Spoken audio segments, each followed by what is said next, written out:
Hi, my name is Dan, and welcome to Storytime with Dan. Today I will be telling you one of the worst things I have ever been through in my entire life that I've never really told anyone. This is the panic alarm.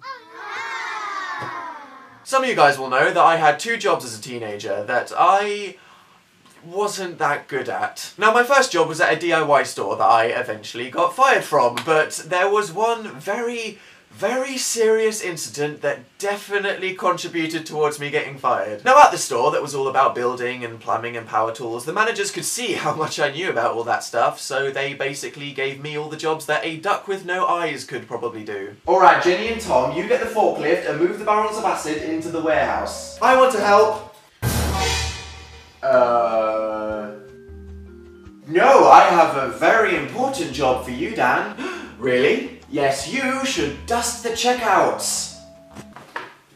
Now, the thing I should explain about this store is how ridiculously f***ing shit it was as a business. I had no training whatsoever, there was no security. In fact, there was only one working security camera in the whole building.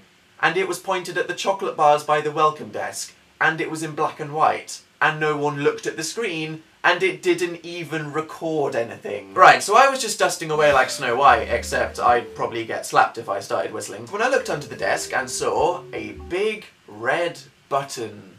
Now, in life, I think it's given that if you see a big red button and you don't know what it is, you probably shouldn't press it. But come on, I'm human, who the f*** wouldn't press the big red button? So I considered it for a bit, and just pressed the button. And nothing happened. I was honestly slightly disappointed that nothing exploded, so I just decided to get back to work when about 5 minutes later, my manager comes into the room and starts screaming. Who did it? Huh? Oh my god, which one of you did it? What is it? Someone pressed the panic alarm. What? Are you serious? Oh, right. How the f*** was I supposed to know it was a panic alarm? No one told me. I didn't think they could afford them. Yeah, don't press red buttons. It turns out pressing one of these sends an emergency signal to the nearest police station who basically think someone's holding people hostage. I have just had to tell the police to cancel the SWAT team they were sending over, and we have been fined £15,000. Oops. This wasn't just an oops, this was real serious business, actual money, and oh shit, the police are involved serious business, and it was my fault. So he went away and I tried my best to look not at all suspicious looking, thinking that if I could just ride out the next couple hours, I could go home. Oh no! Alright, time to play some Halo. Right, everyone stay where you are. What?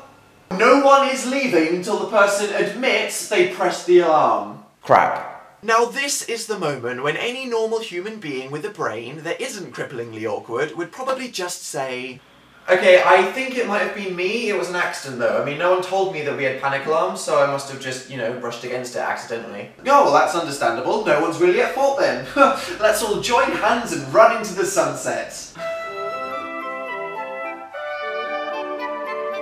But me, what did I do? Was it you, Dan? It was probably Dan. No.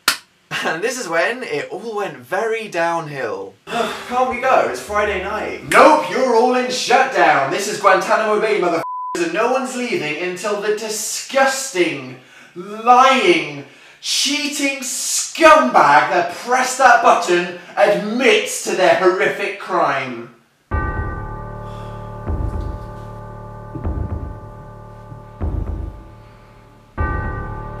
Right, well I didn't want it to have to come to this, but I can just see who was logged on to the checkout at the time. I don't know why I didn't own up to it at the start when it would have been okay, but I was in too deep now. I dug a hole all the way through to China, and there was no going back. This may be entertaining to you, but you need to understand, my whole world was ending. All I could do was just stand there, waiting for death, ready for Satan's giant to erupt from the ground and f*** me up the ass.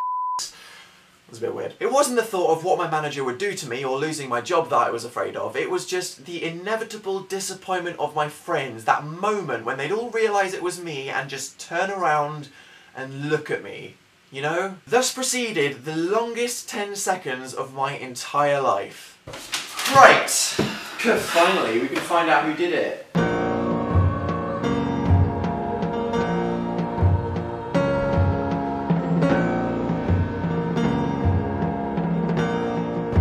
It was Dan.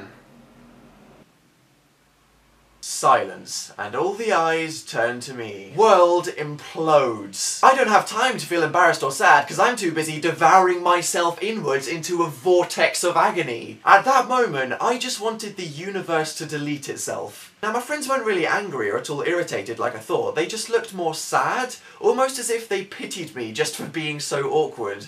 The kind of look you'd give a disabled goose. Good luck, mate.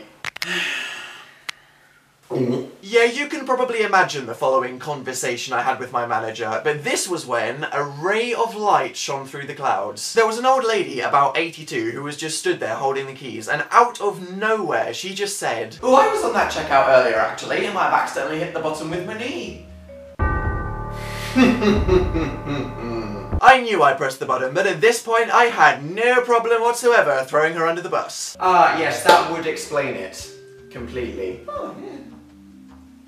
Well, that's okay, Joyce. Mistakes happen. Are you f***ing kidding me? I think deep down he knew that I'd done it, but if it wasn't for Joyce, he would have probably eaten me.